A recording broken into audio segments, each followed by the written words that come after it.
Então, esse índice é muito bom para isso, para mostrar esse esquema, né? Esse esquema geral do catecismo. Então, vocês veem aí que tem índice geral ou sumário, né? Constituição apostólica, fide e depósito, não tem isso? Primeira coisa que tem escrito.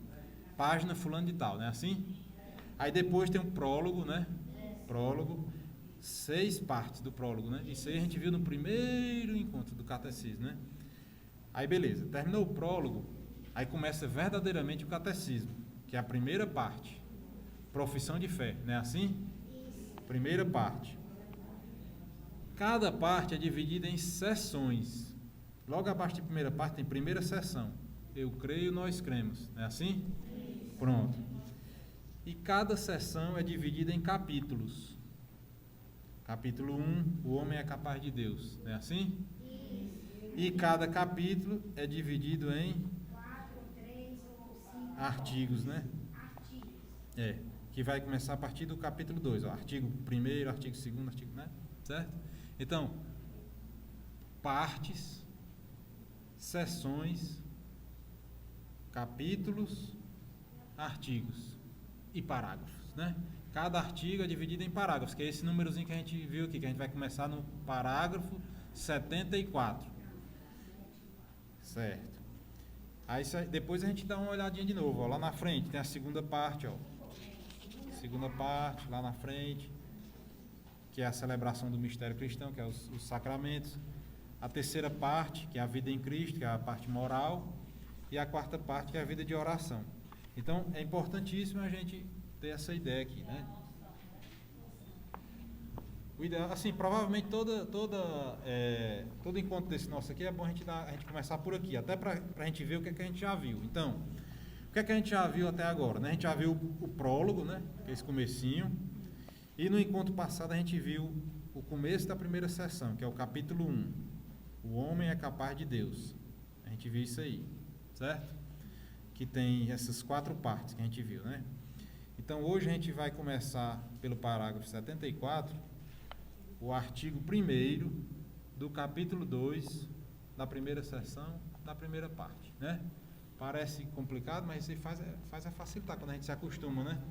Quando a gente se acostuma, para quem não sabe nada da Bíblia, se você disser Romanos 8, 22, a pessoa não vai saber nada, tá? Não tem nem ideia, né? Mas quando a gente já tem alguma vivência, você já vai em cima, né? Por quê? Porque a gente já sabe as divisões da Bíblia, que são quais? Antigo e Novo Testamento. É como se fossem 2 partes, né? 2 partes do catecismo. Então, Antigo e Novo Testamento.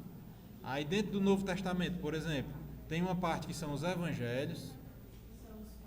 Tem a outra parte que é os Atos dos Apóstolos.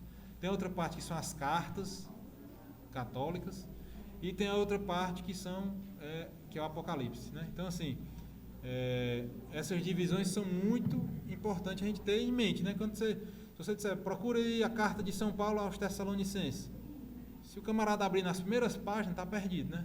Vai cair no Velho Testamento, no Antigo Testamento, né? Então, essa noção macro, né? Todo livro a gente deve ter essa noção primeiro. A noção macro.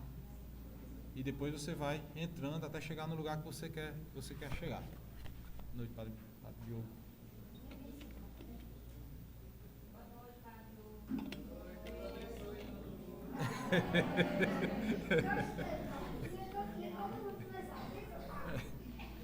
Então vamos aqui começar a leitura do parágrafo 74, né? Começando o artigo 2º, a transmissão da revelação divina. Deus quer que todos sejam salvos e cheguem ao conhecimento da verdade, isto é, de Jesus Cristo. É preciso, pois, que Cristo seja anunciado a todos os povos e a todos os homens e que, desta forma, a revelação chegue até os confins do mundo. Deus dispôs amorosamente que permanecesse íntegro e fosse transmitido a todas as gerações tudo quanto tinha revelado para a salvação de todos os povos, né? Então, assim, mostrando a necessidade da transmissão da palavra de Deus, que tem várias formas, a palavra de Deus, né? Como a gente vai ver na sequência. Então, primeira parte do artigo 2, né?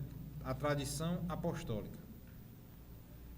Cristo Senhor, no qual se cumpre toda a revelação do sumo Deus, ordenou aos apóstolos que anunciassem a todos o Evangelho, o qual antes prometido pelos profetas, ele próprio cumpriu e promulgou por sua palavra, como fonte de toda a verdade salvífica e de toda regra moral.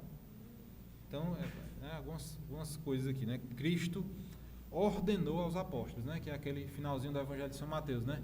Ide, pregai a todos os povos, todas as criaturas, o Evangelho, tá, etc. Né? Batizai, batizando em nome do Pai, do Filho e do Espírito Santo. Então, esse é um ponto, né? Que isso foi ordenado, ou seja, não é uma coisa assim, Cristo não pediu, né? Cristo não sugeriu, né? Cristo ordenou, mandou, né? Diz né? Os apóstolos têm que fazer isso. E depois a gente vai ver aqui na sequência da leitura que esse mandamento vai recair sobre nós numa cascata, né? Cristo mandou os apóstolos ordenaram os bispos, mandaram os bispos, né? Os bispos mandaram os seus presbíteros, né? Os presbíteros, os diáconos, e os diáconos, os fiéis, né? Os fiéis. Não tinha seminaristas ainda, né? Nessa primeira fase aqui. Outra coisa importante, né? O Evangelho, qual antes foi prometido pelos profetas, né? Então, a conta-gotas, né? A conta-gotas no Antigo Testamento, Deus ia revelando e mostrando o que é que ele queria, né? Através de seus profetas, né? Então, o profeta Natã mostrava um aspecto da revelação divina, né? Por exemplo, a questão lá do rei Davi, né? O profeta Daniel revelava outro aspecto da revelação divina. O profeta Ezequiel, o profeta Neemias, etc., assim sucessivamente. Então, esse conta-gotas que foi vindo desde o Antigo Testamento até a plenitude dos tempos, né, quando Cristo encarnou, tudo isso foi sintetizado por Cristo nas suas palavras, nos seus ensinamentos, nos seus atos, né, no que ele fez e no que ele mandou a gente fazer, né? E a revelação terminou ali, né? A partir dali não se acrescenta nada de novo na revelação da palavra de Deus, né? Apenas vai ser, vamos dizer assim, lapidado, né? E aprofundado, né? Aprofundado e minerado podemos usar várias analogias, né? Então vamos continuar, o parágrafo 76.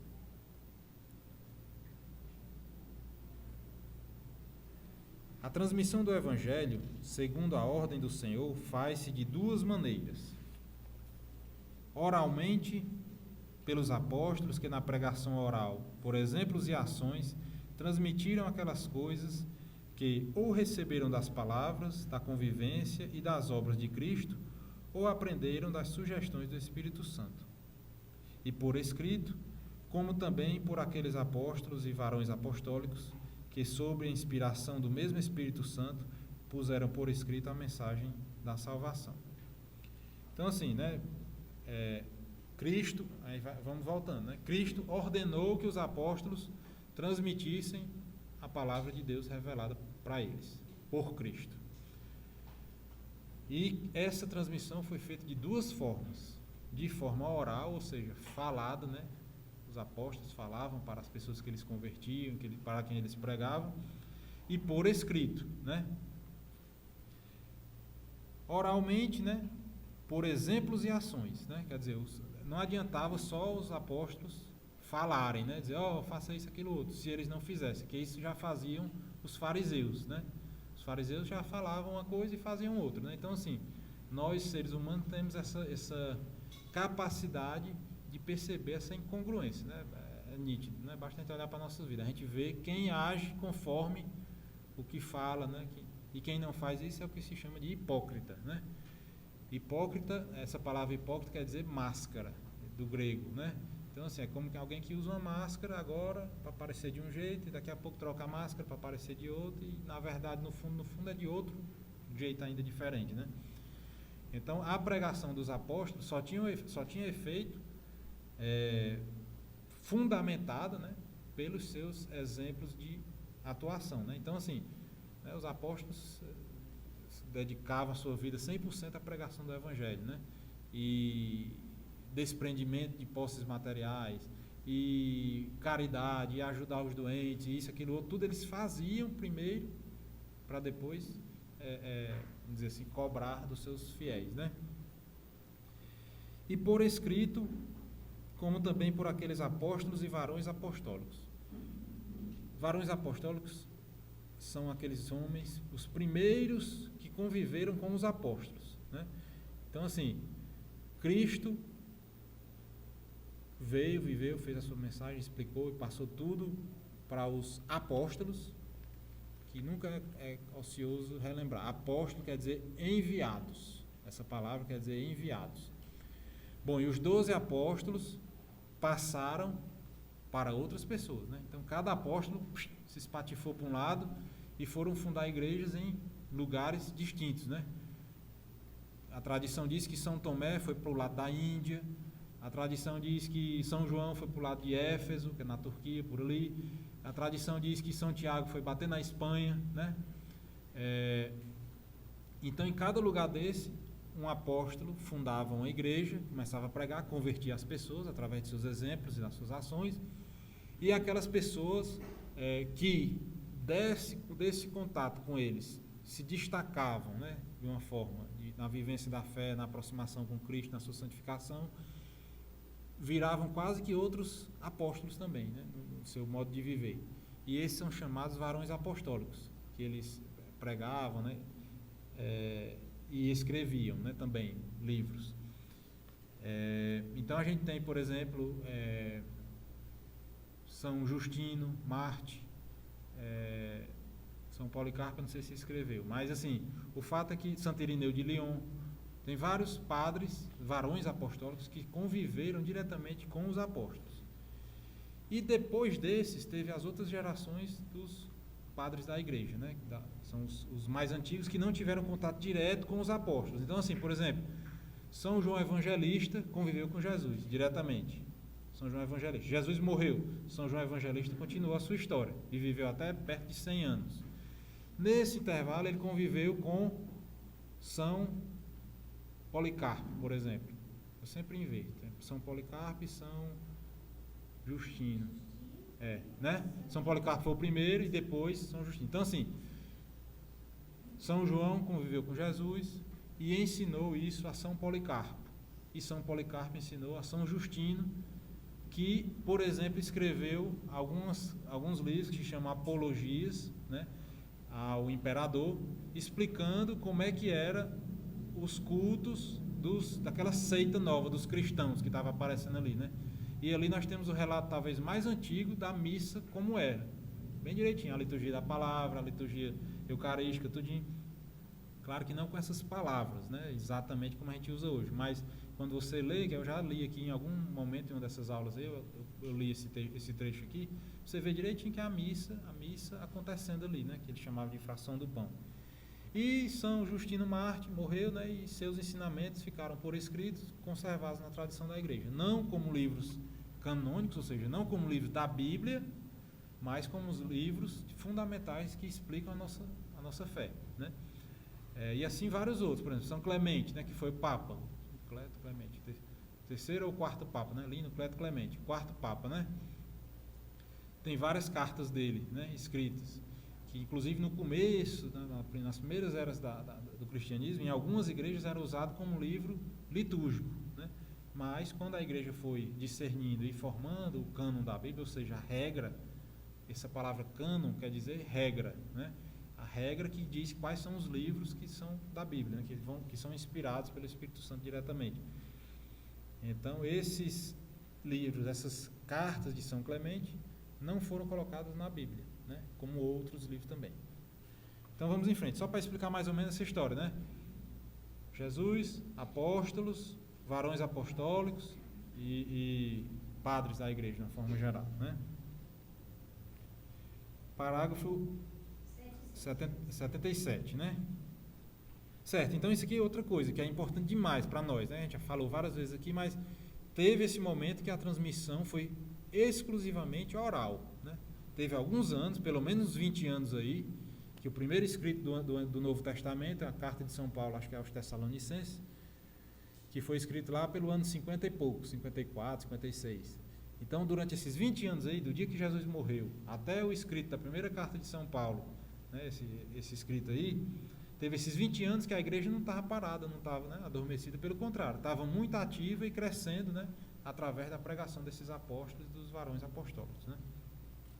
Que isso vai de encontro ao pensamento dos nossos irmãos separados, protestantes, que só querem, assim, só creem no que está escrito explicitamente na Bíblia, por exemplo, né? Então, assim, quer dizer que essa fase da igreja é inexistente, é desconsiderada por eles, né? Então, assim, é um problema, né? E outros problemas, muitos que tem nessa história do sola scriptura, né?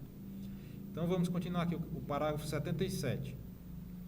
Bom, pessoal, qualquer hora me interromper, né? Uma palavra que não entendeu, né? Não entendi essa palavra, esse termo, é só falar, tá? Parágrafo 77. Para que o Evangelho sempre se conservasse inalterado e vivo na igreja, os apóstolos deixaram como sucessores os bispos, a eles transmitindo seu próprio encargo do magistério. Com efeito, a pregação apostólica, expressa de modo especial nos livros inspirados, deve ser conservada por sucessão contínua até a consumação dos tempos. Toda essa transmissão de poderes eclesiásticos, né, está tudo também fundamentado na Bíblia. Tem vários momentos em que São Pedro impõe as mãos sobre um determinado cidadão e aquele cidadão vira um presbítero, um bispo, no caso. Então, assim, essa sucessão apostólica que começou lá com os apóstolos, por isso que é sucessão apostólica, né, ou seja, os 12 apóstolos nomearam e ungiram, né, e impuseram suas mãos em bispos. Quer dizer, não tinha como assumir tudo, só os 12, né? Então eles tinham que disseminar essa palavra. Então eles ordenaram bispos, que ordenaram outros bispos, que ordenaram outros bispos, né, que chegaram em Dom André e chegou em nós. Então, se você for buscar para trás, nosso bispo Dom André foi sagrado bispo por um outro, né, bispo, né, papa, que foi sagrado por outro bispo, que foi sagrado por um dos apóstolos. Se você for até atrás, né, você vai chegar aqui.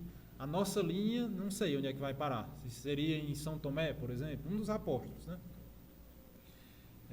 Então a nossa igreja tem essa tradição viva, que é a palavra que ele usa aqui no parágrafo 77, né? Para que o evangelho se conservasse sempre inalterado e vivo na igreja. Quer dizer, a nossa igreja é viva.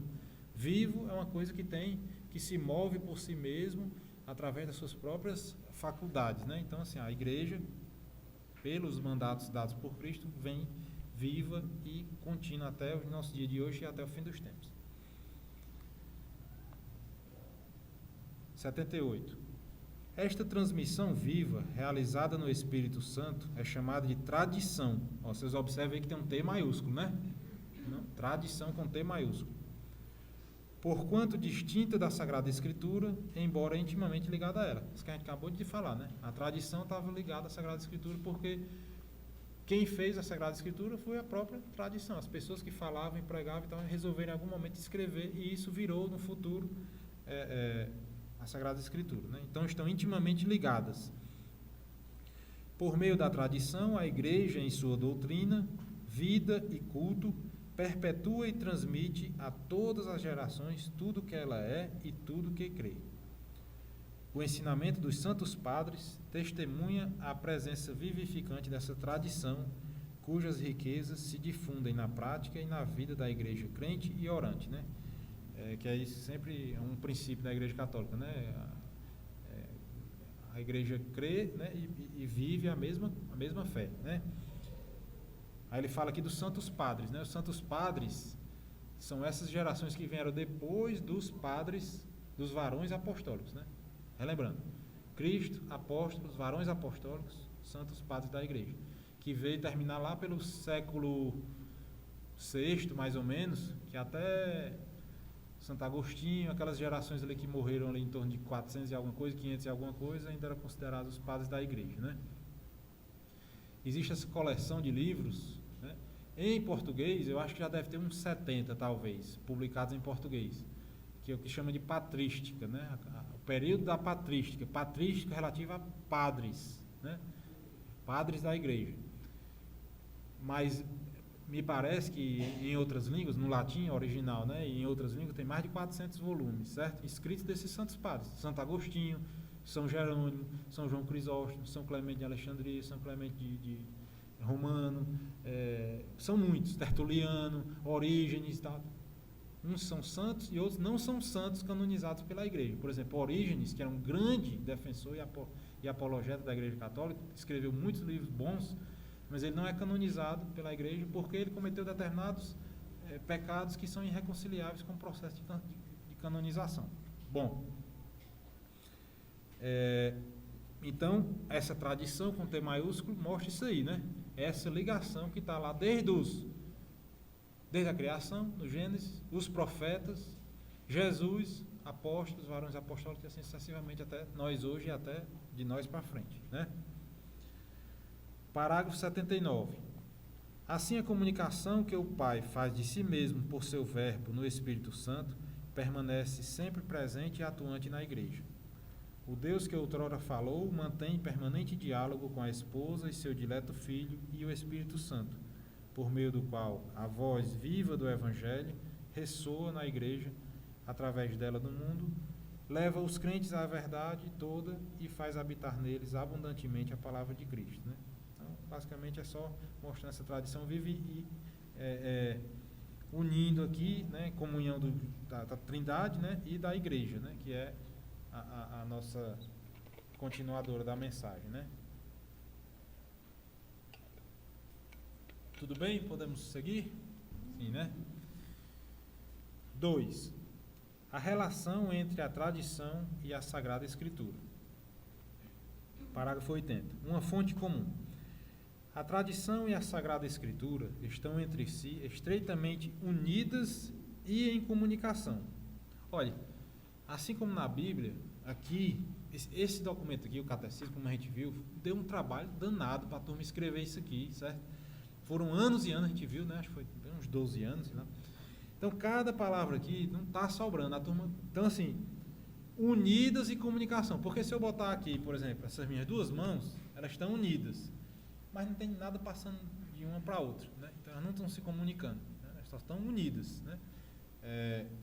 Então, ele está dizendo aqui que a tradição e a Sagrada Escritura estão unidas e em comunicação. Então, a tradição, né, quer dizer, a igreja, os bispos, os apóstolos, todos os mensageiros de Cristo estão intimamente ligados e comunicação perpétua e constante com a Sagrada Escritura. Por quê? Porque tudo que se vai ensinar, primeira fonte, a Sagrada Escritura, né? Tudo, né, que o padre vai falar, que o bispo vai falar, tudo é cheio de citação da Bíblia.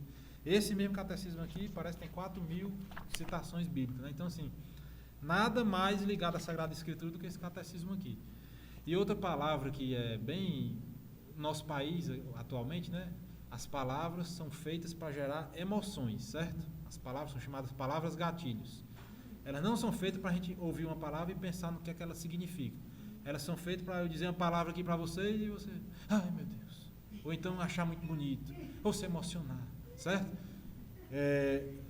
Então, assim, e as palavras não são feitas para isso, elas são feitas para comunicar uma realidade que existe realmente, né? Então, se você vai citar a Bíblia só para emocionar as pessoas, não adianta, né? Você tem que citar a Bíblia, né? Vai, não peques mais, quando Jesus disse isso, né? Então, ele não está dizendo só para a mulher ficar assim com medo dele, né? Ele está falando para ela se transformar na vida dela e a partir daquele momento ela não pecar mais. Então, a gente tem que estar sempre com esse espírito ao ler a Bíblia, especialmente, e todos os documentos da igreja, né? A tradição e a Sagrada Escritura estão entre si estreitamente unidos e em comunicação, pois, provindo ambas da mesma fonte divina, formam, de certo modo, um só todo e tendem para o mesmo fim. Tanto uma como outra tornam presente e fecundo na igreja o mistério de Cristo, que prometeu permanecer com os seus todos os dias até o fim dos tempos, né? Então, assim, é um todo só e com o mesmo fim. Qual é o fim da Sagrada Escritura? A nossa salvação. Qual é o fim da igreja? A nossa salvação, né? Então, assim, é o mesmo fim, a tradição, a Sagrada Escritura, o magistério da igreja, tudo isso, né? 81. A Sagrada Escritura é a palavra de Deus, por ser redigida sob a moção do Espírito Santo. Quanto à sagrada tradição, ela transmite integralmente aos sucessores dos apóstolos a palavra de Deus, confiada por Cristo Senhor e pelo Espírito Santo aos apóstolos, para que, sob a luz do Espírito de verdade, eles, por sua pregação, fielmente conservem, exponham e difundam. Quer dizer, primeiro tem essa sequência, né? Primeiro a gente conserva a palavra, né? Guarda a palavra. Jesus vai, se a gente observar a estrutura do Evangelho de São João, ele vai numa crescente com relação à palavra de Deus, né? Primeiro ele quer só que a gente acredite. Lá no comecinho lá ele diz, ó, aquele que crê, né, que renascer na água e no Espírito, e que crê na palavra de Deus, e que crê no Filho de Deus enviado, crê, só crê. Depois ele vai dizer, aquele que guardar a palavra, o que é guardar? Bom, eu acredito que, sei lá, mas guardar a palavra já é diferente, eu já tenho que transformar a minha vida com relação àquela palavra, né? E ele vai falar, ele vai acrescentando, né? Aquele que guardar a palavra e cumprir os mandamentos que eu estou mandando, beleza. Aí ele vai até lá no final, ele nos transforma em filhos de Deus, né? Assim, numa sequência. Ele, como sempre, essa tarefa de ensinar, essa forma de ensinar de Cristo, né? Ele vai do mais fácil para o mais difícil, porque é assim que é natural que nós aprendamos, né? A gente não chega logo com o ensinamento completo, tudo de alta dificuldade para ensinar para uma pessoa que não tem preparo, né? Então a gente vai gradativamente, né? Certo. Então, primeiro você conserva, depois você expõe e depois você difunde, quer dizer, espalhar, né? Primeiro você tem para si, a gente só dá o que tem, né? Se a gente não tiver esse primeiro passo aqui, você não tem como espalhar nada. É o que a gente vê nas redes sociais hoje, né? Versículos bíblicos, né? Uma torrente de... Você abre o Instagram, seu Instagram, de 10 pessoas, 11 estão botando versículo bíblico, né? Quer dizer, será que aquela pessoa parou 10 minutos para meditar naquele versículo, o que é que está querendo dizer? Tomara que sim, né? Mas, certo? Se for só para espalhar, aí era fácil demais, né? 82. Daí resulta que a igreja, a qual estão confiadas a transmissão e a interpretação da revelação, não deriva sua certeza a respeito de tudo que foi revelado somente da Sagrada Escritura. Somente da Sagrada Escritura. Por isso, ambas devem ser aceitas e veneradas com igual sentimento de piedade e reverência. Então aqui ele está reforçando bem, 82 aqui, reforçando qual é a nossa fé católica. Não é só a Bíblia, só as Sagradas Escrituras, né? É as Sagradas Escrituras em pé de igualdade com a tradição, com que os bispos, os padres, a Igreja Católica viva, nos transmite através da sua doutrina. Pronto, eu comecei a falar uma coisa e não terminei. Você está da palavra que é feita para despertar sentimentos, né? A gente tem um sentimento negativo com essa palavra doutrina, né? Você fala assim, vocês são doutrinados, né? Apareceu muito há um tempo atrás, até no cenário político, né? Doutrina quer dizer ensinamento. É só outra palavra para ensinamento. Vem do verbo docere, do latim, que quer dizer ensinar. É um ensinamento. Então, assim... Pois é. Palavra assim, com um sentido profundo, né? Ensinamento. Então, esse ensinamento da tradição tem que ser aceito, né, pela fé, né? Aceito e venerado, né? Quer dizer, a gente deve venerar mesmo nossas instituições eclesiais, né? Com igual sentimento de piedade e reverência. Então, assim, é muito forte isso aqui, né? Para nós, assim, não, Papa não sei quem, tem que ser venerado com igual sentimento de piedade e reverência. Até assim, esse momento que o nosso padre, o Santo Padre Papa, está precisando muito das nossas orações, né? Parágrafo 83. Tradição apostólica e tradições eclesiais. A tradição da qual aqui falamos é aquela que vem dos apóstolos e transmite o que estes receberam do ensinamento e do exemplo de Jesus, e o que receberam por meio do Espírito Santo. Com efeito, a primeira geração de cristãos ainda não dispunha de um Novo Testamento escrito, e o próprio Novo Testamento atesta o processo da tradição viva. Acabamos de falar isso aí. Não existiu o Novo Testamento, quem criou foi a tradição. E a tradição prova o quê? Que existe, esse Novo Testamento prova o quê? Que existia uma tradição antes dele, porque não veio do nada, né? Não caiu do céu, né? De forma material, não caiu do céu de forma material, né? Dela é preciso distinguir as tradições teológicas, disciplinares, litúrgicas ou devocionais surgidas ao longo do tempo nas igrejas locais. Ó, aqui você já vê que tradição está entre aspas e com um Tzinho minúsculo, né? Quer dizer, isso quer dizer que essa palavra está querendo dizer uma coisa diferente daquela tradição com T maiúsculo, né? Então, quais são essas tradições com T minúsculo?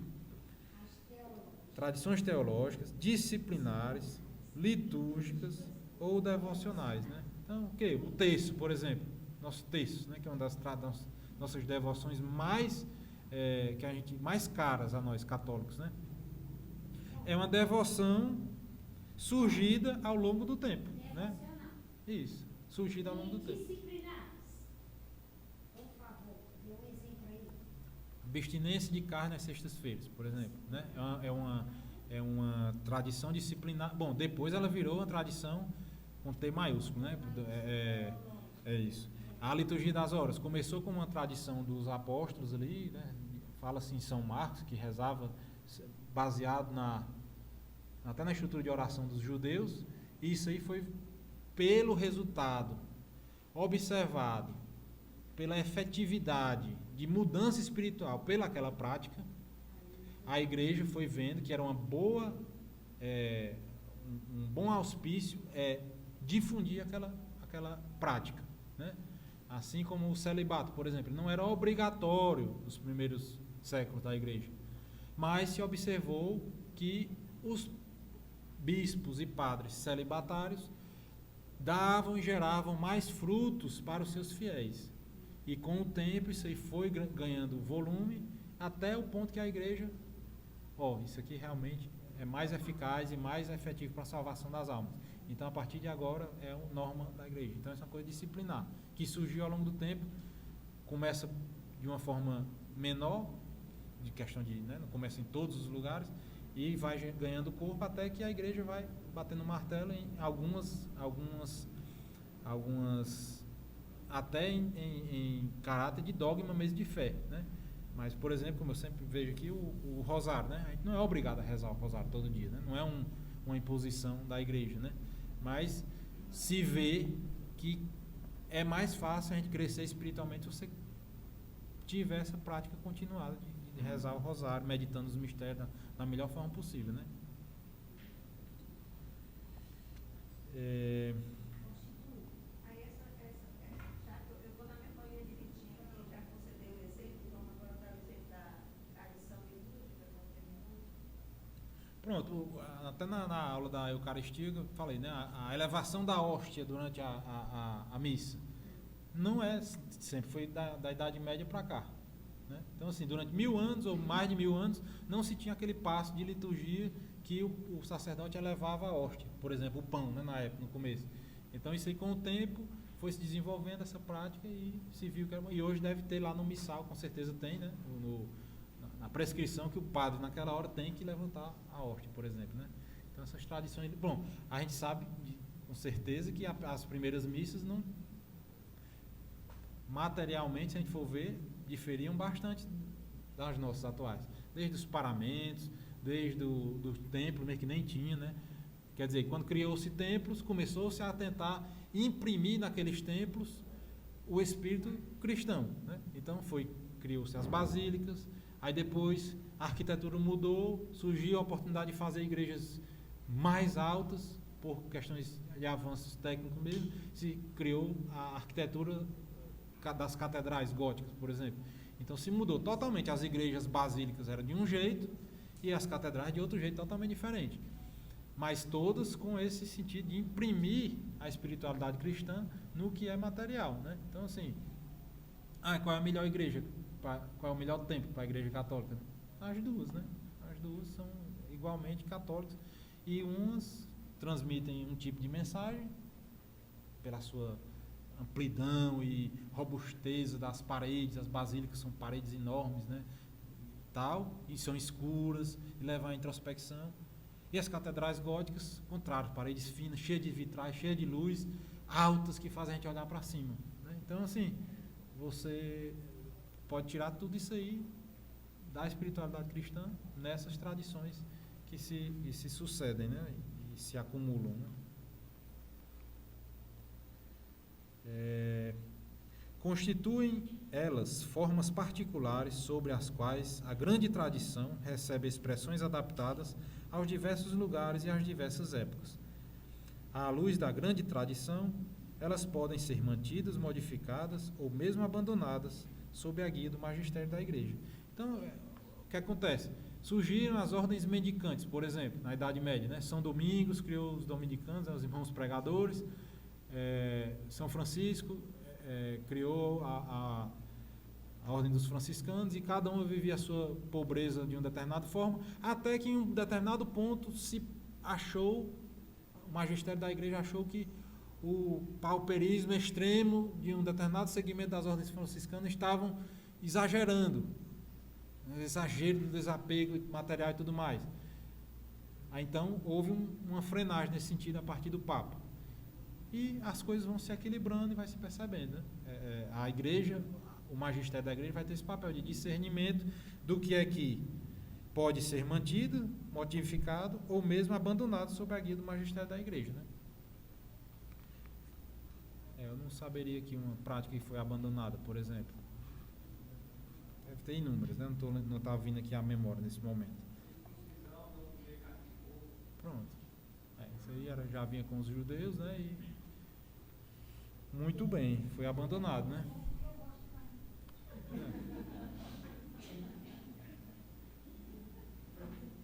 Assada, cozida ou apertadinha, Ritinha. Todo jeito, né? Tá certo. 3. A interpretação do depósito da fé. O depósito da fé confiado à totalidade da igreja. O patrimônio sagrado da fé, depósito fidei, contido na Sagrada Escritura e na Sagrada Tradição e na Sagrada Escritura, foi confiado pelos apóstolos à totalidade da igreja.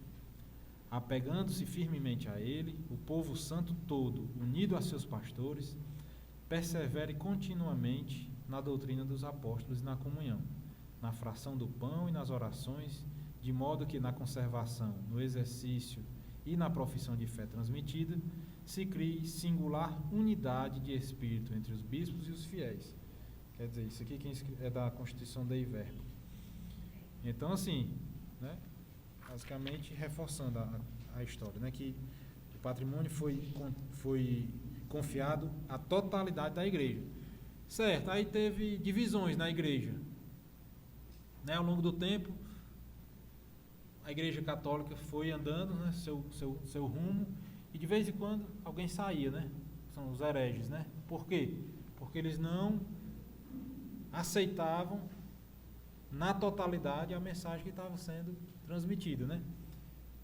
E esses ramos iam saindo e todos foram se acabando, né? Heresias grandes, até o arianismo, que foi uma das maiores heresias, que chegou a ter mais pessoas pertencentes às igrejas arianas do que mesmo a igreja católica, e mesmo assim esse ramo se acabou.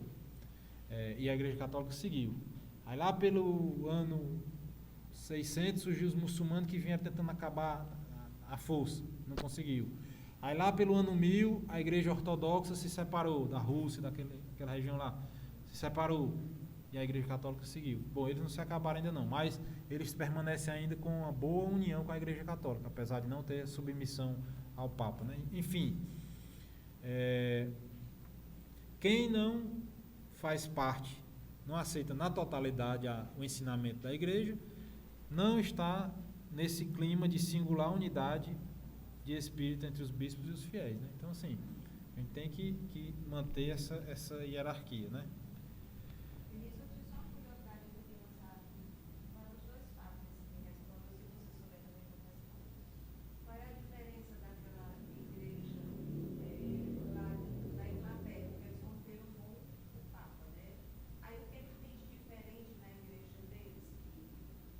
O que eles aboliram lá na igreja deles que existe na nossa? Exatamente em detalhes eu não sei, tipo assim, porque eu sei que as igrejas protestantes, umas não têm determinados sacramentos, outras, né, os padres podem casar, os pastores podem casar, né? Lá eu não sei exatamente como é que funciona a igreja anglicana, né? Em detalhes.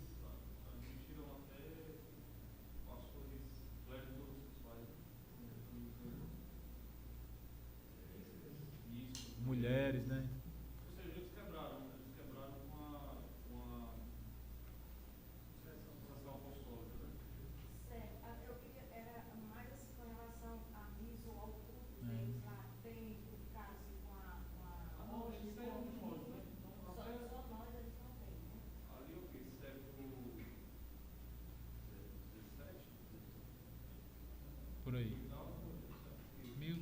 1500 e pouco, né? Século XVI, né? É 16. Então, ali, ó, ali a missa, eles pegaram, por exemplo, a nossa missa de trem ainda. Então, a missa que era celebrada com tudo que a igreja católica celebrava. Eles só fizeram romper, pegaram tudo que tinham, sei lá, a partir de hoje a gente não segue mais alguma, nós temos a nossa igreja Nacional. tudo que tinha, eles mantiveram. Tiveram, e aí percurso do tempo até hoje, o que eles foram, não se sustenta, né? Porque não tem.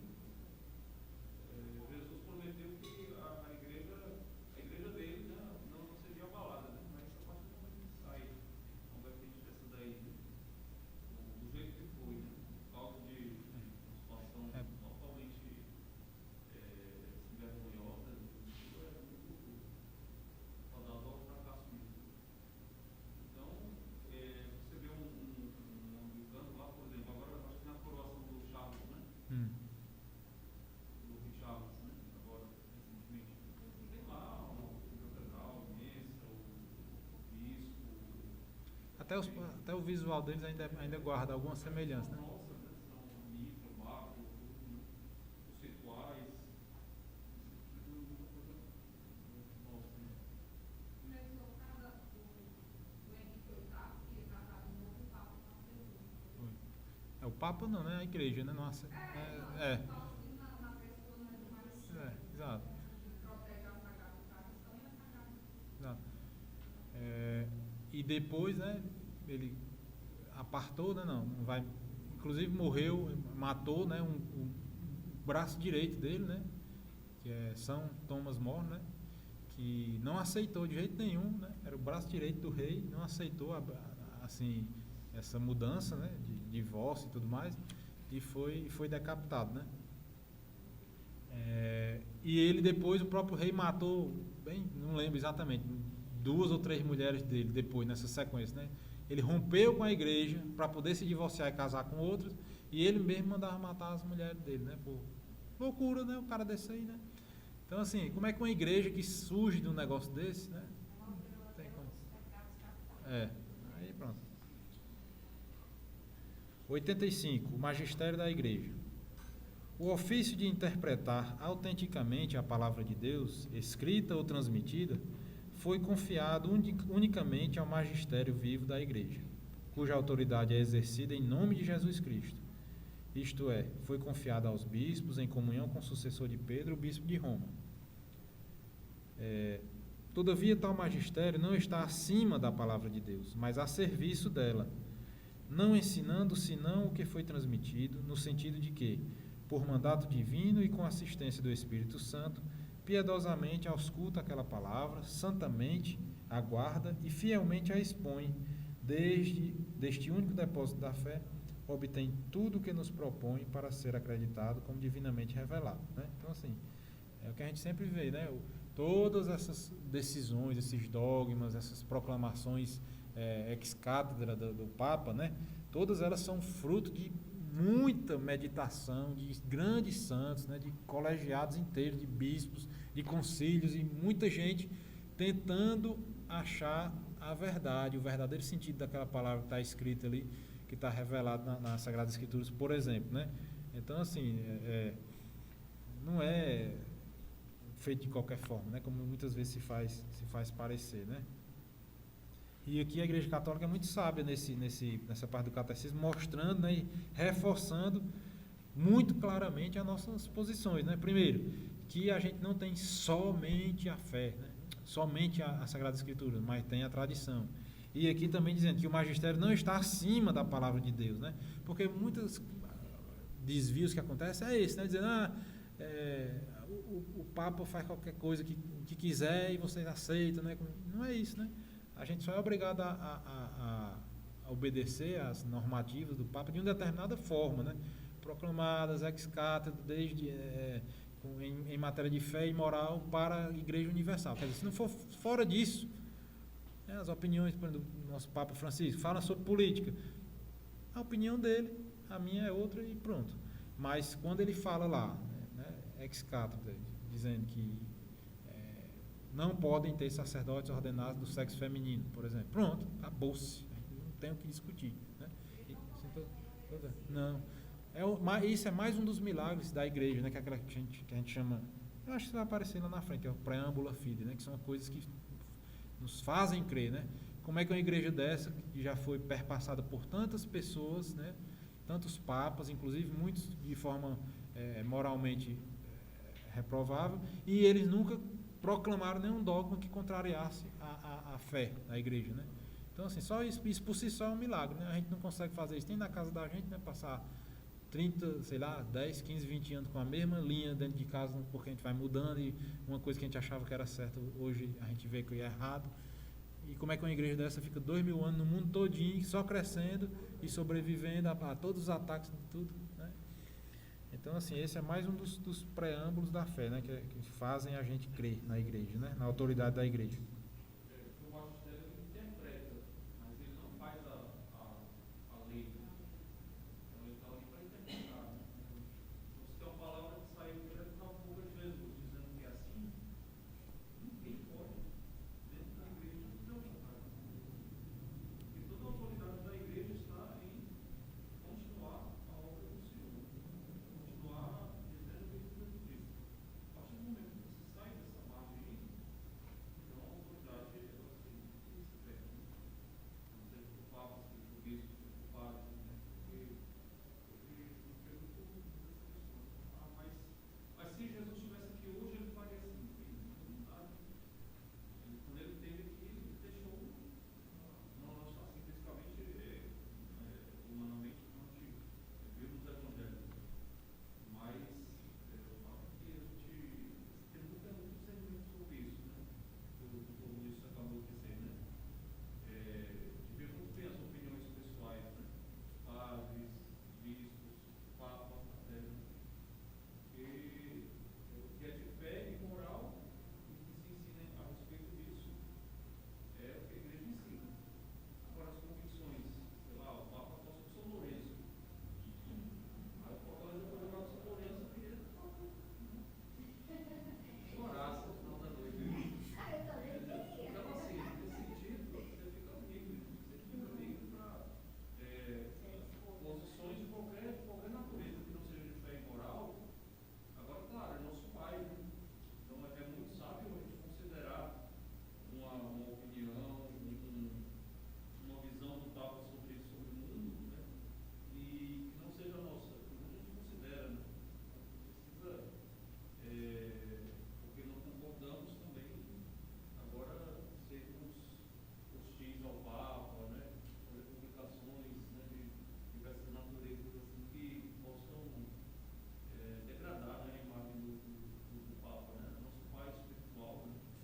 Nosso líder espiritual representa a Cristo nessa terra, então temos muito respeito e muito amor pelo Papa, né? Sobretudo com as nossas orações, né? Para ele. O Papa tem desejo de chefe de Estado, né? Aí ele não pode nem se reunir, né, com outros chefes de Estado e cumprir o seu dever, que a pessoa já fica falando que ele está. Porque se ele falar de ecologia, ele já está fora da linha. Se ele falar de qualquer coisa que é dever, né, de todo chefe de Estado, de todo cristão, já fica. As redes sociais estão opinião, né? Enquanto ele está vendo, enquanto tem grandes pessoas rezando por ele, tem pessoas que se dizem católicas e querendo que ele se apresente logo para a Argentina porque é não sei o quê, porque ele morra, porque são coisas tão absurdas que a gente sabe, dizem, não tem que ficar cristão ou católico, sei lá. A ninguém a gente deve fazer isso. Mas se deve ser unido e fazer o bem. Não vai acontecer só porque você deseja, não, com certeza. Mas com certeza mais gente rezando por ele. Por favor. Vamos em frente. 87. Os fiéis, lembrando-se da palavra de Cristo e seus apóstolos, quem vos escuta, a mim escuta, recebem com docilidade os ensinamentos e as diretrizes de seus pastores, que seus pastores lhes dão de diferentes formas, né? Sob diferentes formas. Então, é isso, né? Tudo, né? A gente tem que estar sempre ligado nessa história, né? Na sequência, né? Porque se alguém chega só com essa regra, ó, o que o seu padre disser, você tem que aceitar. A gente fica, né? Mas se você para um minutinho para pensar, quem é o meu padre? O meu padre foi ordenado pelo bispo. E esse bispo? Aí a gente faz aquela linha que a gente acabou de fazer aqui atrás. Então é melhor a gente ter uma, né? Os dogmas da fé. O magistério da Igreja empenha plenamente a autoridade que recebeu de Cristo quando define dogmas, isto é, quando, utilizando uma forma que obriga o povo cristão à adesão irrevogável de fé, propõe verdades contidas na revelação divina ou verdades que com estas têm necessária conexão. Há uma conexão orgânica entre nossa vida espiritual e os dogmas. Os dogmas são luzes no caminho de nossa fé, que o iluminam e tornam seguro. Na verdade, se nossa vida for reta, nossa inteligência e nosso coração estarão abertos para acolher a luz dos dogmas da fé. Os laços mútuos e a coerência dos dogmas podem ser encontrados no conjunto da revelação do mistério de Cristo. Existe uma ordem ou uma hierarquia das verdades da doutrina católica, já que seu nexo com o fundamento da fé cristã é diferente.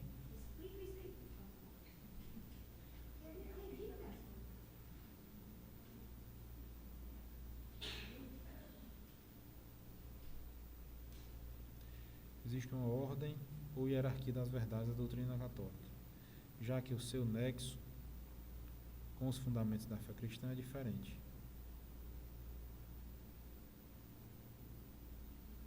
Aqui eu entendo assim, que existem níveis de verdade, como a gente acabou de ver aqui, né? Existem as verdades que Cristo, por exemplo, como ele acabou de ver aqui, né? Falou expressamente, né? Aqueles a quem, como é que é? Quem vos escuta, a minha escuta. Pronto, isso aqui é um nível de verdade 100%, vamos dizer assim, né? Que Cristo foi quem falou precisamente dessa forma, né? Depois tem as que foram transmitidas pela tradição, e essas é o que é uma dificuldade da nossa vida humana, né? Você transformar uma regra universal numa coisa real que você vive. Por exemplo, eu sempre penso nisso, né? Tem o 5º mandamento, por exemplo, né? Não matarás, né? Certo. Não matarás tem uma coisa bem clara, né? Que eu não devo matar uma outra pessoa inocente, né? Deliberadamente, né? Não devo fazer isso. Mas, por exemplo, se eu submeto a minha família a um risco de dirigir embriagado ou em alta velocidade, certo? Eu estou assumindo o risco que eu posso estar matando a minha própria família ou a terceiros que não tem nada a ver com a história, por exemplo, né? Então, assim, será que isso se enquadra no 5º mandamento? Parece que sim, mas em que nível? Aí você vai ter que discernir, né? Você vai ter que discernir se isso foi feito com total deliberação, total consciência e tal, etc. Então, assim, a vida prática de cada ato que a gente faz é uma coisa. E a gente, para se basear nessas leis mais universais, são os mandamentos, por exemplo, e os dogmas da igreja, você tem que ter um intermediário, que é o que o padre falou, né? Que é o magistério da igreja, que vai interpretar isso e vai dizer, isso é um pecado realmente ou não. Isso é um pecado leve ou um pecado grave, né? E assim, da imperfeição e tudo mais, né? Essa hierarquia que também pode ser parada para a gente, vocês creem que existem verdades de fé que são superiores, né? Tipo, Deus é trindade, né? A revelação de fé, esse dogma de fé para nós, ele está em primeiríssimo lugar, né? O fato de que Deus se revelou como Pai, Filho e Espírito Santo, ele mostrou quem ele é. Por exemplo, essa verdade ela é mais importante, ela é maior do que a verdade, por exemplo, o dogma da infalibilidade papal, né? O Papa falando sobre fé e moral, ele ensina a verdade. Então, existem Degraus, hierarquia né? nesse sentido, né? E alguns dogmas eles são mais, vamos dizer, maiores dentro da verdade. Sim. Né? Então, na verdade, mas alguns eles são essenciais, né? E outros de uma segunda ordem, né? Não desimportantes, não né? desimportantes nessa palavra, mas Não tão importante. Por exemplo, mesmo como o padre falou, né? O dogma da Santíssima Trindade é de onde surgem todos os outros, né? De onde emanam todos os outros da nossa fé católica. E ele foi proclamado lá pelo ano 300 e pouco, 400 e pouco, né? o dogma da Santíssima Trindade, né? Ele não foi proclamado. Primeiro que não tem escrito na Bíblia, né? Não tem escrito na Bíblia. Jesus dizendo exatamente assim, né? Deus é Pai, Filho e Espírito Santo. Ele é um Deus em 3 pessoas. Não tem escrito isso na Bíblia, né? Depois de muita meditação e oração e esclarecimento pelas luzes do Espírito Santo, a igreja chegou a essa conclusão e o Papa proclamou como fé irrevogável que obriga o povo cristão à adesão irrevogável que Deus é um só Deus em 3 pessoas, o dogma da Santíssima Trindade. Que eu não sei exatamente qual foi o concílio, foi Éfeso, Calcedônia, foi por ali. Na realidade, por exemplo, não foi um dogma para dizer que Deus existe. Sim. Isso é um pressuposto, né? O dogma foi que Jesus é de natureza divina. Então, Nicéia e Constantinopla, daí veio o credo, né? Niceu e Constantinopolitano, foram para definir que Cristo é Deus, assim como o Pai, e que o Espírito Santo é Deus, assim como o Pai e o Filho. Então, nesse sentido, existe também uma pressuposto. Deus existe, né? Ninguém precisa ser alguém para dizer que Deus existe. Isso. O que se afirmou foi que Cristo é Deus e que o Espírito Santo é Deus. Então, se tem o Pai, o Filho e o Espírito é Deus, então aí está estabelecida a unidade, né? Foi cancelado o credo. Isso. Isso que é importante, que os dogmas não criam realidades novas, como ele diz aqui, né? Simplesmente afirmam e reiteram, né? E deixam claro a fé que já era crida desde sempre, né? Desde sempre pelos cristãos, né? 91. Todos os fiéis participam da compreensão e da transmissão da verdade revelada. Receberam a unção do Espírito Santo, que os instrui e os conduz à verdade em sua totalidade. O conjunto dos fiéis não pode enganar-se no ato de fé. Ele manifesta essa sua peculiar propriedade mediante o senso sobrenatural da fé de todo o povo, quando desde os bispos até o último dos fiéis leigos apresentam consenso universal sobre questões de fé e costumes. Por este senso de fé, da fé, suscitado e sustentado pelo Espírito da verdade, o povo de Deus, sob a direção do Sagrado Magistério, adere indefectivelmente à fé, uma vez para sempre transmitidas aos santos, e com reto juízo penetra mais profundamente e mais plenamente e a aplica em sua vida, certo? Então é isso, a gente acabou de falar.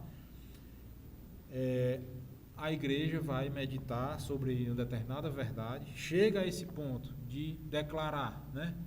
Como, por exemplo, a igreja ainda não declarou uma verdade de fé que o santo sudário é o tecido que envolveu o corpo de Jesus Cristo naquele momento. Ela vê como razoável a crença nisso aí, mas não obriga a gente a crer ainda. Não aconteceu esse dogma. Vamos dizer que um dia a igreja chegue a essa conclusão, por algum motivo, alguma revelação,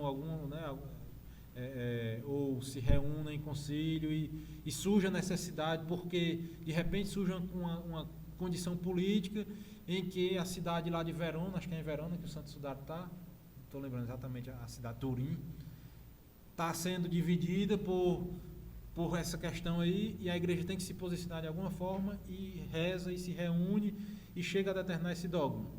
Ela vai estar inventando uma coisa nova? Não, porque a grande maioria dos cristãos crê que aquilo ali é a verdade, e se não crê exatamente que é a verdade, tem como um objeto que nos remete a um mistério extremamente bonito e merecedor de meditação, que é a ressurreição de Cristo, né? Tanta gente estudando aquele tecido ali, com várias provas que ele foi, vamos dizer assim, constituído em uma situação miraculosa. Então é mais um elemento que faz a gente meditar no mistério da ressurreição. Então, se a igreja um dia proclamar esse dogma, o santo sudário é o tecido que envolveu o corpo de Cristo. A partir daquele momento, todos os fiéis, né, o povo cristão, né, tem que aderir irrevogavelmente. Depois de aderir, aí está aqui na última frase que a gente lê, adere indefectivelmente, penetra mais profundamente, por quê? Porque você vai meditar, já pensou, rapaz, eu nunca tinha parado para pensar nisso, esse tecido, será que é, como é que foi, tudo mais, e agora aplica em sua vida, quer dizer, você vai considerar o mistério da ressurreição de uma forma mais intensa e mais central na nossa vida cristã, por exemplo, né? Então, tem sempre essa sequência. Você tem um tecido de algodão que já dura mais de 2000 anos, né? Mas aí que tá, né? Isso não é uma coisa que, tipo, nesse caso, para dar um exemplo fictício, né? Mas você não precisa crer naquele algodão, naquele tecido, é o tecido que envolveu o Senhor, porque isso é irrelevante para a nossa salvação. Sim, O que é relevante para a nossa salvação é que ele ressuscitou. Então, a igreja, não, só para dar o exemplo que ele está, continuar o exemplo que ele está dando. Agora, por exemplo, né, sempre vai e volta esse tema, né, sobre um dogma que às vezes teólogos levantam para tentar falar e discussão, sobre Maria como medianeira de todas as graças. Já deve ter ouvido alguma vez essa expressão, né? Nossa Senhora como medianeira de todas as graças. Então, assim, seria a ideia de todas as graças que nós recebemos pelas mãos de Nossa Senhora, de forma direta. Ou seja, Deus, ao enviar a sua graça para esse mundo, ao nos abençoar, sempre faria isso pelas mãos de Nossa Senhora. Né? Tem grupos que dizem sim, né? Porque nós recebemos dela Jesus. Ou seja, Jesus é a graça mesmo. E o Deus que dá essa graça é esse mundo, não pelo seu filho. Outros dizem que não, outra vez, o seu filho pode sofrer o navio, enfim, né? Então isso seria um dogma, né? A ser a nascer, né? Vamos dizer assim, a ser discutido na atualidade, né? Porque se pensa nessa questão da graça, como que a graça chegaria até o ser humano, né? E como se coloca essa questão de Nossa Senhora. Tinha alguma coisa que não lembrei da discussão. Não consegui lembrar o nome. Tá. 94. O crescimento na compreensão da fé. Graças à assistência do Espírito Santo, a compreensão, tanto das realidades como das palavras do depósito da fé, pode crescer na vida da igreja. Pela contemplação e pelo estudo dos que creem, os quais a meditam em seu coração, é em especial a pesquisa teológica que aprofunda o conhecimento da verdade revelada. Pela íntima compreensão que os fiéis desfrutam das coisas espirituais.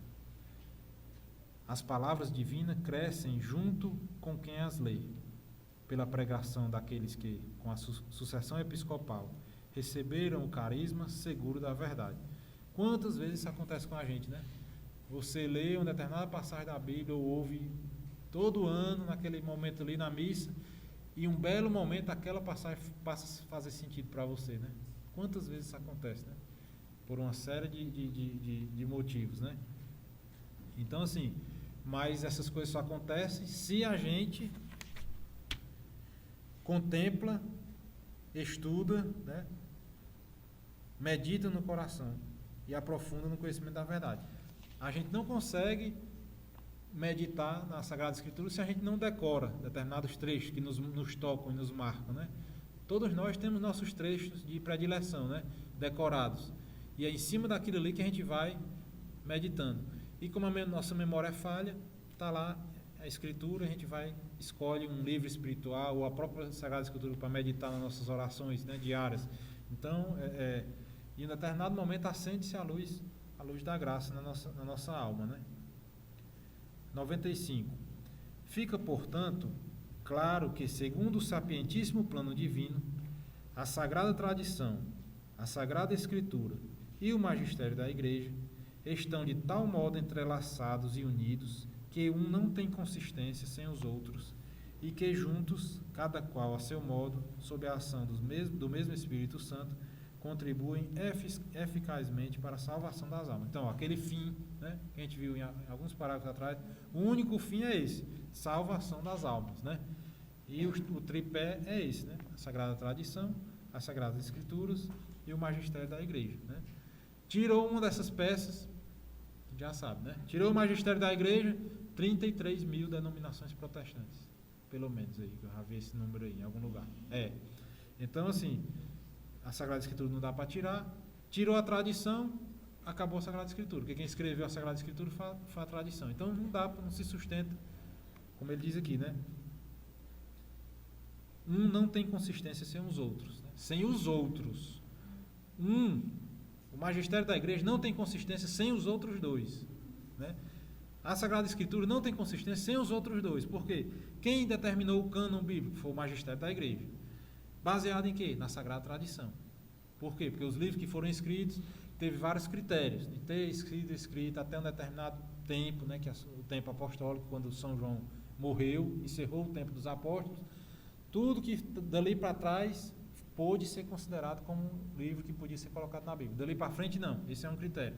Outro critério, se estava sendo utilizado com frutos espirituais nas igrejas maiores, Roma, Antioquia, Jerusalém e Alexandria, e assim sucessivamente. Tem vários critérios que foram utilizados pela igreja, pelo magistério da igreja, para formatar o cânon das escrituras. Então, para onde a gente olhar, vai estar esses três pontos sustentando a nossa igreja, para a salvação das almas. Nunca podemos esquecer isso, né? Então, resumindo, o que Cristo confiou aos apóstolos, estes o transmitiram por sua pregação e por escrito, sob a inspiração do Espírito Santo, a todas as gerações, até a volta gloriosa de Cristo. A Sagrada Tradição e a Sagrada Escritura constituem um só sagrado depósito da Palavra de Deus, no qual, como em um espelho, a igreja peregrina contempla a Deus, fonte de todas as suas riquezas. Em sua doutrina, vida e culto, a igreja perpetua e transmite a todas as gerações tudo o que ela é e tudo o que ela crê. Graças ao seu senso sobrenatural da fé, o povo de Deus inteiro não cessa de acolher o dom da revelação divina, de penetrá-lo e mais profundamente e viver dele com mais plenitude. O encargo de interpretar autenticamente a palavra de Deus foi confiado exclusivamente ao magistério da igreja, ao Papa e aos bispos em comunhão com ele. Uma coisa que a gente acabou não comentando foi esse senso sobrenatural da fé, né, que é o sensus fidei. Quer dizer, isso aí também a gente percebe, né? Quando chega um padre santo numa comunidade, né, aquela comunidade decola, não tem jeito, né? São João Maria Vianney, né? Parece que ele foi meio que na marra, né? Foi aprovado no seu seminário, ele tinha dificuldades com o estudo, latim, tudo mais. Terminou que a turma, de alguma forma, ele foi ordenado e entregaram a paróquiazinha mais, né, escondida lá na França, e com pouquíssimos fiéis, a coisa muito desandada, e o homem rezando e confessando o povo e fazendo penitência, e dormindo no chão, dormindo com a cabeça na banda de tijolo. A santidade dele foi iluminando aquela comunidade e ele virou, né, o santo que é reconhecido hoje, né? Assim como quando chega um padre pecador em uma comunidade, a turma tem, pelo senso da fé, que é isso que a gente está falando aqui, o senso coletivo da fé, as pessoas vão percebendo que aquele sacerdote não está, ou aquele bispo, ou aquele papa, não está vivendo exemplarmente como, né, e nem está fazendo o menor esforço para fazê-lo, né? Então, assim, porque todos nós temos nossas limitações e, pela caridade, nós relevamos, né, e rezamos pelos nossos sacerdotes e assim sucessivamente. Mas quando o cara é um oportunista, um carreirista, a turma vai percebendo e vai ficando assim. Quando a gente percebe e entende que naquele momento ali do sacramento não é ele, mas é o próprio Cristo, então a gente permanece na nossa igreja ali, né, e pedindo a Deus que aquele cidadão se converta ou que em breve venha um outro que venha a enriquecer a nossa comunidade, né? Então, é isso que ele quer dizer aqui com esse senso da fé, né, que está inscrito na nossa alma, de todos os seres humanos, né? Queria só ver se o pessoal fazer uma pergunta, né? Não para o doutor, mas para todo mundo. Quando a gente fala de palavra de Deus, principalmente eu estou aqui dessas três coisas, o que é a palavra de Deus aqui desses três pontos, né, desse tripé de palavra? Tradição, escritura ou magistério? O que é a palavra de Deus?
99.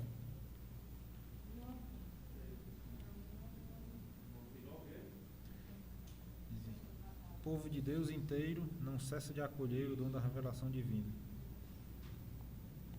Pelo senso da... 92. O conjunto dos fiéis não pode enganar-se no ato de fé. Isso aqui pode ser um pouco perigoso, né? Porque assim, você pensar que agora a igreja é democrática, né? Se todo mundo decidir uma coisa, certo? Mas isso não acontece, né? Porque o conjunto dos fiéis, unanimemente, não tem como ir contra o Evangelho, contra a palavra de Deus, né?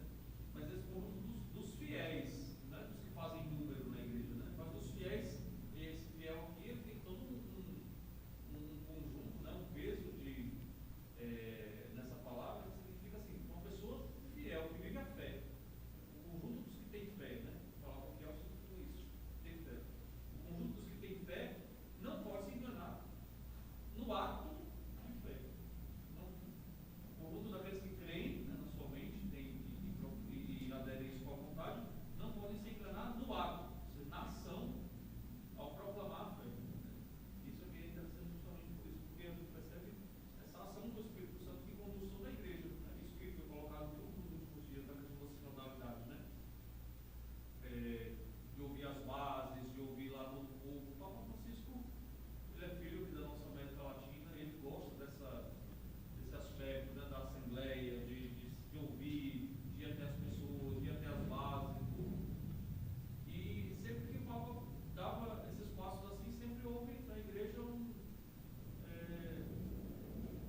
aí, pessoal, dá para ir mais uns 15 minutinhos?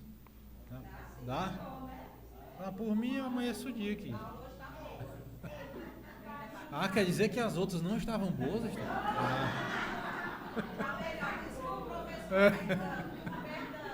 Saiu uma interpretação. Tá vendo?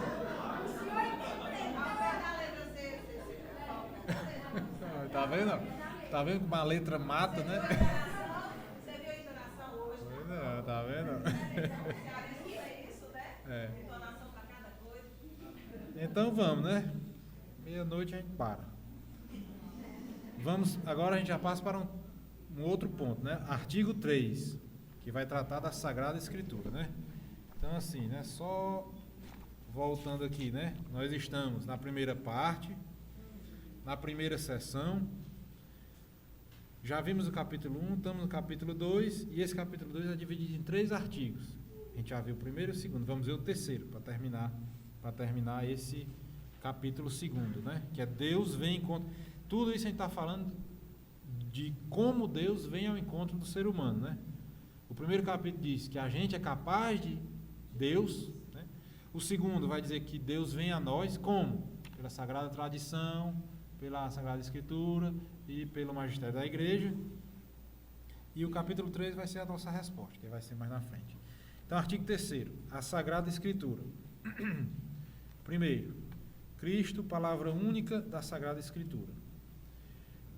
Na condescendência de sua bondade, Deus, para revelar-se aos homens, fala-lhes em palavras humanas. Com efeito, as palavras de Deus, expressas por línguas humanas, fizeram-se semelhantes à linguagem humana, tal como outrora o Verbo do Pai Eterno, havendo assumido a carne da fraqueza humana, se fez semelhante aos homens. Por meio de todas as palavras da Sagrada Escritura, Deus pronuncia uma só palavra, seu Verbo único, no qual se expressa por inteiro. Lembrai-vos que é uma mesma palavra de Deus que está presente em todas as Escrituras, que é o mesmo verbo que ressoa da boca de todos os escritores sagrados. Ele, que sabendo no início Deus junto de Deus, não tem necessidade de sílabas, por não estar submetido ao tempo. Por este motivo, a Igreja sempre venerou as divinas Escrituras, como venera também o corpo do Senhor. Ela não cessa de apresentar aos fiéis o pão da vida tomado na mesa da palavra de Deus e do corpo de Cristo. Na Sagrada Escritura, a Igreja encontra incessantemente seu alimento e sua força, pois nela não acolhe somente uma palavra humana, mas o que ela é realmente, a palavra de Deus. Com efeito, nos livros sagrados, o Pai que está nos céus vem carinhosamente ao encontro de seus filhos e com eles fala, né? Deus fala por palavras e coisas, né? Começou a falar conosco através da criação, né? Tá lá, e depois nós fomos perdendo, né? Teve a queda, teve a perda progressiva da ligação, da aliança do ser humano com Deus, né? Até o episódio da Torre de Babel, né? Que foi um episódio máximo, né? Que o homem queria, por suas próprias forças, chegar a Deus, e Deus confundiu as línguas daqueles para que não se comunicassem mais nesse propósito, né? Quer dizer, e depois de tudo isso, de todo o Antigo Testamento, Deus, na sua misericórdia, estão precisando de uma coisa mais clara, né? É agora, né? A segunda pessoa desce, né? Se encarna, que é o seu verbo, né? Sua sabedoria, e vem nos ensinar de um para um, né? Jesus veio ensinar para nós pessoalmente, como a gente diz, né? A nossa igreja é a igreja de uma pessoa, que crê numa pessoa, né? E Jesus tem que nos falar de um para um. Não adianta eu falar para interpessoal mesmo, né? Que é como o padre disse aí, o padre Marcos, né? Uma pessoa dessa de fé, que vive realmente, que é fiel mesmo, quando ela faz uma coisa dessa daí, isso traz uma autoridade enorme. A gente aceita, né? Porque a autoridade da conduta da pessoa carrega, né, um peso muito grande aquilo que ela faz ou aquilo que ela diz, né? Só duas coisas aqui. Nesse 103, quando fala do pão da vida tomado da mesa da palavra de Deus, do corpo de Cristo. O Concílio Vaticano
Parece Xian, né? Quando fala mais, né? Palavras do Senhor, né? Não é palavras do Senhor. Palavra do Senhor. Porque tudo está sendo dito ali, estão sendo proclamadas palavras, mas essas palavras são a palavra de Deus. Né?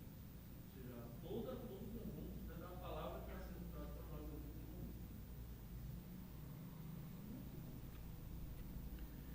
105, né? Inspiração e verdade da Sagrada Escritura. Deus é o autor da Sagrada Escritura. As coisas divinamente reveladas que estão contidas e são apresentadas nos livros da Sagrada Escritura foram registradas sob a inspiração do Espírito Santo. A Santa Mãe Igreja, segundo a fé apostólica, tem como sagrados e canônicos os livros completos, tanto do Antigo Testamento como do Novo Testamento, com todas as suas partes, porque escritos sob a inspiração do Espírito Santo, eles têm Deus como autor e, nesta qualidade, foram confiados à própria Igreja. Deus inspirou os autores humanos dos livros sagrados. Na redação dos livros sagrados, Deus escolheu homens dos quais se serviu, fazendo-os usar suas próprias faculdades e capacidades, a fim de que, agindo Ele próprio neles e por meio deles, escrevessem como verdadeiros autores tudo e só aquilo que Ele próprio queria. Ele, Deus, né? Os livros inspirados ensinam a verdade. Portanto, já que tudo que os autores inspirados, ou hagiógrafos, afirmam, deve ser tido como afirmado pelo Espírito Santo. Deve-se professar que os livros da Escritura ensinam, com certeza, fielmente e sem erro, a verdade que Deus, em vista da nossa salvação, quis que fosse registrado nas Sagradas Escrituras. Todavia, a fé cristã não é uma religião do livro. O cristianismo é a religião da palavra de Deus, não de uma palavra escrita e muda, mas do Verbo encarnado e vivo. Para que as Escrituras não permaneçam letra morta, é preciso que Cristo, palavra eterna de Deus vivo, pelo Espírito Santo, nos abra o Espírito à compreensão das Escrituras. Que a gente já comentou um pouco, né, sobre essa história da religião do livro, né? Tive que decorar esse 108. Decorar esse próxima aula. Essa expressão é muito forte, né? Nós não somos a religião do livro, somos a religião da palavra, né? A palavra enquanto verbo e tudo criou, né? Tudo que existe, tudo existe. Acho que é interessante isso aqui, que é o seguinte: outro dia uma pessoa me perguntou se tinha acontecido mesmo o dilúvio, né? Se o dilúvio tinha mesmo acontecido, porque achava uma coisa muito difícil de acontecer, uma coisa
confirmado pelo Espírito Santo, aqui, tudo vai chegar.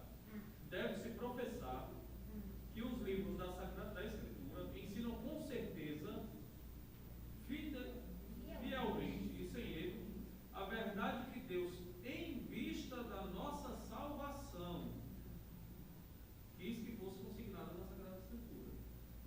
Certo.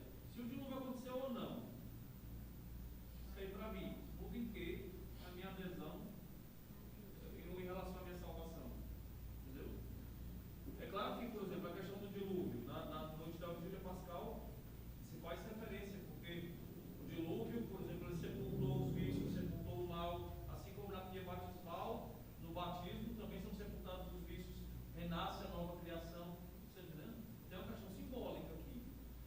Se aconteceu ou não, né, se tem realmente dados históricos, certamente pode ter, né, porque faz parte. Aqui se diz que os autores sagrados, os homens que escreveram, também são verdadeiros autores. E se diz que Deus se serviu da cultura deles, da inteligência deles, de tudo que eles tinham à sua disposição, psicológica, estruturalmente, para poder escrever sobre isso. Né?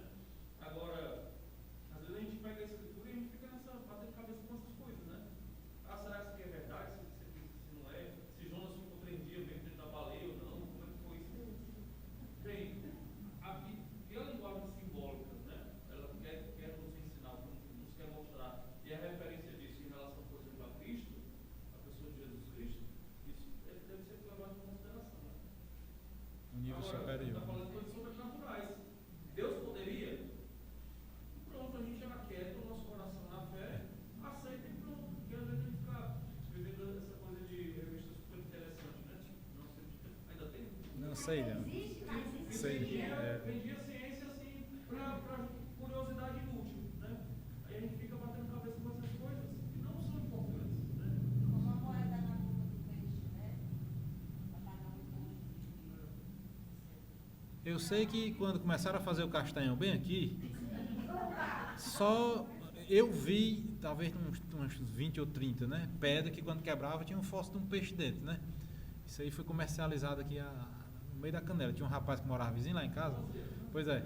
Então, assim, se aqui na Jaguaribara, se tinha peixe, tinha água, né? Deus pôde botar água aqui em Jaguaribara, por que não botava em outros cantos mais longe? É isso que o padre Marcos, né? Se a gente acredita em um milagre tão grande quanto, por exemplo, a encarnação de Deus, né? A gente acredita nisso. Aí você vai perder tempo e gastar fósforo, né, na cabeça com uma besteira dessa, por exemplo. E querer provar isso que é verdade ou não. Tem um livro que é até muito bobinho, um livro, né, que virou até um filme, que foi, para mim, foi muito essencial na minha conversão, que chama Em Defesa de Cristo, né? O livro é um cara que era casado com a mulher acreditava muito nas coisas da igreja, e ela adoeceu, e acho que ela morreu. Eu sei que esse cara era um repórter investigativo, ele percorreu os Estados Unidos para investigar as verdades da fé, né, da igreja, e tudo, querendo comprovar para ele. Aí eu lembro bem desse livro, que sempre que ele investigava um cientista, ou um psicólogo, ou um médico, ou um advogado, qualquer pessoa dessa com autoridade, né, em conhecimentos da Bíblia e tal, teólogo e tal, ele perguntava assim: certo, fulano de tal, e você, quando descobriu, quanto mais você estuda, você se aproxima ou se afasta da fé? Todos unanimemente. Quanto mais eu estudo, mais eu me aproximo da fé. Por quê? Porque as coisas vão se comprovando, né, não tem, né? Quando o cientista começa, aí acharam não sei o quê, uma tampa de uma quartinha, não sei aonde enterrada, que quer dizer que realmente aquele episódio da Bíblia foi verdade. Isso aí é no meio da canela, né? Esses estudos arqueológicos e estudos históricos. Aí aparece um documento não sei aonde, contendo um trecho do livro de Isaías, lá nos manuscritos do Mar Morto, não sei o quê. Então, basta um exemplo desse para você, então é verdade mesmo. Aí se tem 1.000, ou 10.000, ou 50.000, é só mais um reforçozinho, né? Então, assim, é o nível, né, de hierarquia mesmo. Não é uma coisa contra a outra, como a gente já viu no começo do catecismo, né? Não é a fé contra a razão. Pelo contrário, é a razão iluminada de cima pela fé, né? Uma coisa que lhe é superior. Então, tem essa oposição, né? Como tem a a encíclica do Papa João Paulo II, né? Fé e razão, né? Uma beleza, a gente devia ler assim, de vez em quando pegar e ler de novo, né? Porque é justamente conciliando isso aí, né?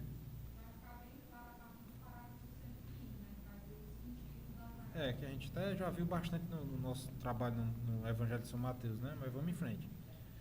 109. O Espírito Santo, intérprete da Escritura. Na Sagrada Escritura, Deus fala ao homem à maneira dos homens. Para bem interpretar a Escritura, é preciso, portanto, estar atento àquilo que os autores humanos quiseram realmente afirmar e àquilo que Deus quis manifestar pelas palavras deles. Para descobrir a intenção dos autores sagrados, há que levar em conta as condições de sua época e de sua cultura, os gêneros literários em uso naquele tempo, os modos então correntes de sentir, falar e narrar.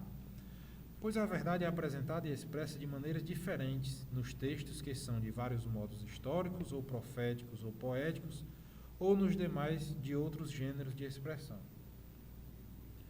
Por ser a Sagrada Escritura inspirada, há outro princípio da interpretação correta, não menos importante que o anterior, e sem o qual a Escritura permaneceria letra morta. A Sagrada Escritura deve também ser lida e interpretada com a ajuda daquele mesmo Espírito em que foi escrita. O Concílio Vaticano II indica 3 critérios para a interpretação da Escritura conforme o Espírito que a inspirou. Primeiro, prestar muita atenção ao conteúdo e à unidade da Escritura inteira, pois, por mais diferentes que sejam os livros que a compõem, a Escritura é una em razão da unidade do projeto de Deus, do qual Cristo Jesus é o centro e o coração aberto depois da sua Páscoa. O coração de Cristo designa a Sagrada Escritura, que dá a conhecer o coração de Cristo. O coração estava fechado antes da paixão, pois a Escritura era obscura. Porém, a Escritura foi aberta após a paixão, pois os que, a partir daí, têm a compreensão dela, consideram e discernem de que maneira as profecias deviam ser interpretadas.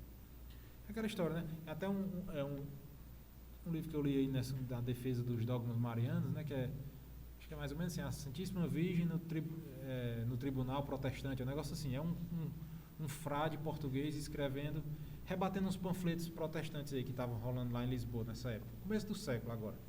Aí ele diz assim, vocês querem falar da Bíblia? Eu gravei essa frase, né? Que ele diz assim, é como se ele estivesse respondendo a quem escreveu aquele panfleto protestante, né? Reclamando dos dogmas marianos. Aí ele diz, vocês querem ler a Bíblia? Pois vamos sentar, cotovelo na mesa e olhos bem abertos, e vamos olhar toda a Escritura como uma unidade, né? Os protestantes, né, pegavam aquele trecho que dizia assim, que Jesus, alguém chama, Jesus, sua mãe e seus irmãos estão ali fora, querendo falar com você. Pronto. Maria não era virgem, Maria tinha vários filhos, não sei o quê. Aí quando você vai ver essa palavra irmãos, tem 11 significados no restante de toda a Sagrada Escritura, né? Labão chama, como é que é? Labão chama seu sobrinho de filho, né? Labão é sobrinho de Abraão. Tem um episódio lá que você vai para a direita e você vai para a esquerda. Nesse momento lá, não estou lembrando exatamente o capítulo de Gênesis, ele chama lá de irmão, só que ele não é irmão, ele é tio, se eu não me engano. Aí tem irmãos de nação, irmãos israelitas, irmãos de tribo. Então, essa palavra tem utilizado. Então, vamos olhar a Bíblia como um todo. É isso que ele está dizendo aqui. O Concílio Vaticano II indica isso como um dos critérios, né? O segundo critério. Por exemplo, os testemunhos de Jeová não comem sangue, né? Ou carne, coisas com sangue e animal sufocado, porque tem um versículo no Gênesis, lá depois do dilúvio, dos ovos do dilúvio, dizendo que Deus dizendo para Noé que não é para tomar o sangue de animais, porque o sangue é a vida, né? Aí pronto, pega esse versículo e pronto, não pode comer sangue. Eu mesmo, depois que soube que galinha de capitela era feita com sangue da galinha,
depois lá nos Atos dos Apóstolos, né, São Pedro vai ter essa visão mística, né, em que vai se aparecer todas as comidas, ele diz, não vou comer nada impuro. Pode comer tudo, a partir de hoje não tem mais nada impuro. E Jesus diz também que o que é impuro, né, quer dizer, quando você pega a Bíblia toda, é isso aqui que o Conselho está falando, né, conteúdo, a unidade da Escritura inteira. Vamos ler só esses dois critérios que acho que a gente dá para parar, né. O segundo critério que o Concílio Vaticano indica para a interpretação da Escritura: ler a Escritura dentro da tradição viva da Igreja inteira, consoante um adágio dos padres, está em latim aqui, né? A Sagrada Escritura está escrita mais no coração da Igreja do que nos instrumentos materiais. Com efeito, a Igreja leva em sua tradição a memória viva da Palavra de Deus e é o Espírito Santo que lhes dá a interpretação espiritual da Escritura. O terceiro critério, né? Estar atento à anagogia da fé. Por anagogia da fé, entende-se a coesão das verdades da fé entre si e no projeto total da revelação. Mais uma vez, né? União da tradição com a Sagrada Escritura. O que é que ele diz aqui? Que a Sagrada Escritura está escrita mais no coração da igreja do que nos instrumentos materiais. Porque os instrumentos materiais são falhos, né? São falhos. A tradução já é uma perda, né? Quer dizer, os escritos foram escritos em grego, né? Os do Novo Testamento, foram convertidos para o latim e depois percebeu-se que São Jerônimo cometeu alguns erros aqui de tradução, e depois foi corrigido. Tem a Neo Vulgata, que é a nova Bíblia, né? A nova tradução em latim, e se enriqueceu muito esses ensinamentos de linguística, né? E conseguiu-se melhorar essa questão das traduções. Então, assim, a parte material é falível, como tudo no mundo tende à corrupção, tende a se acabar, assim, né? Então, mais do que o papel escrito, né, com tinta, é a mensagem, né, e a verdade contida atrás daquelas palavras, né, que tudo que a gente lê, ou escuta, ou vê, a gente só chega à verdade que aquilo quer dizer se a gente parar e colocar nossa atenção, nossa inteligência para extrair aquela verdade daquilo ali. Não é só ler e decorar, se fosse, né, era mais fácil também, né?